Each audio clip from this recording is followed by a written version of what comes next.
Engineers are incredible problem solvers. They see a blank sheet of paper and a problem to be solved, and they know instinctively how to approach it. And it's all about using the right processes, the right procedures to go through very systematically and address that problem. And one of the things that was really important during the pandemic was to ensure that we had enough clinical engineers to help service the equipment.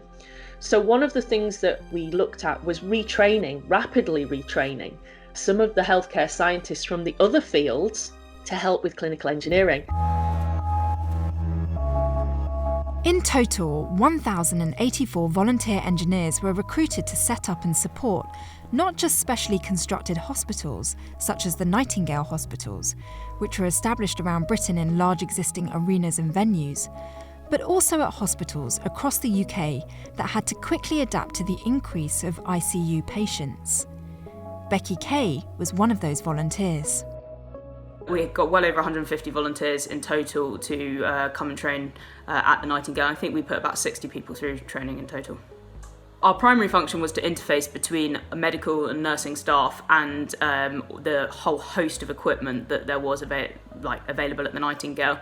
And that's not just a variety in different types of equipment, but also different models and things like that of the same equipment. So that's something we're quite used to doing in our day-to-day roles, just not in an ICU setting. I think within 45 minutes of my first shift, there was a crash call, which means buzzer goes, something drastic has happened. So it's either a cardiac arrest or a respiratory failure or something.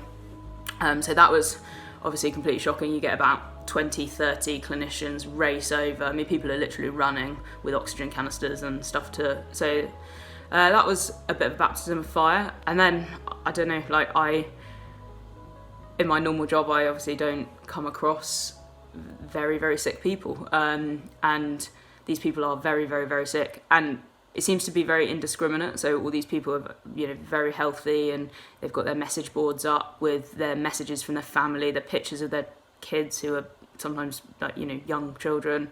And yeah, that side is quite tough. I guess I probably haven't really processed it yet at all. We did get some. We had an amazing psychologist speak to us before we went in, who usually works with aid workers and did a lot in the Ebola crisis.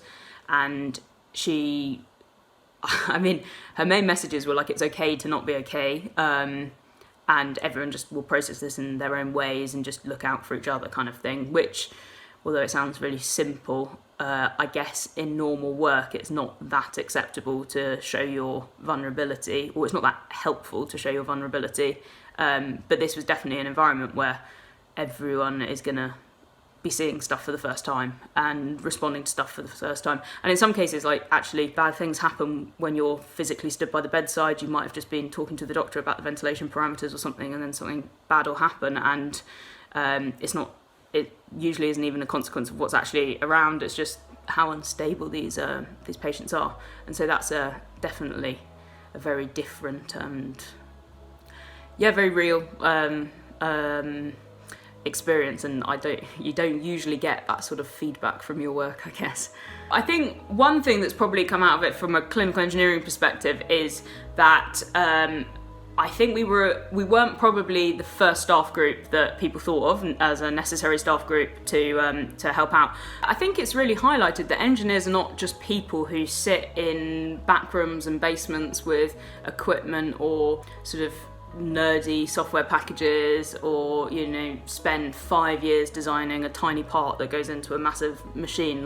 Engineers can be they come in all shapes and sizes and genders, and we really were as patient facing as your average nurse.